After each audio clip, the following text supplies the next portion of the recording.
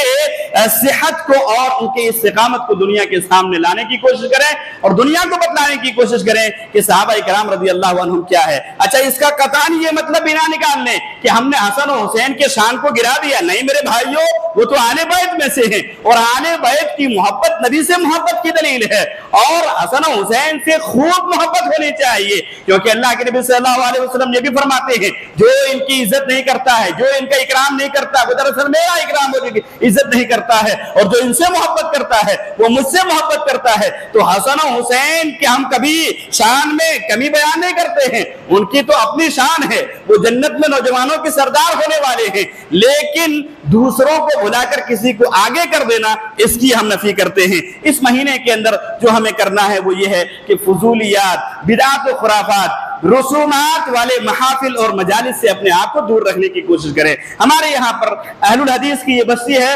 خالص اہل الحدیث کی بستی ہے، تو یہاں پر اس قسم کے محافل نہیں سجتے ہیں، لیکن بہت سارے جگہوں پر جہاں پر تعزیہ داری ہوتا ہے، جہاں پر ابھی حلیم کھلایا جائے گا، جہاں پر ابھی شربتیں پلائی جائیں گی، اور طرح طرح کے ایسے مجلسوں میں شریک ہونے سے بچنا چاہیے۔ اور اگر آپ کی گھر کی عورت مائکے اسی مہینے میں جانا چاہتے ہوں تو دینی اور عقیدے کی حفاظت کی غرض سے کم از کم ان دنوں میں اپنے آپ کو بچانے کی کوشش کریں۔ فتنے میں پڑنے سے بہتر فتنے کے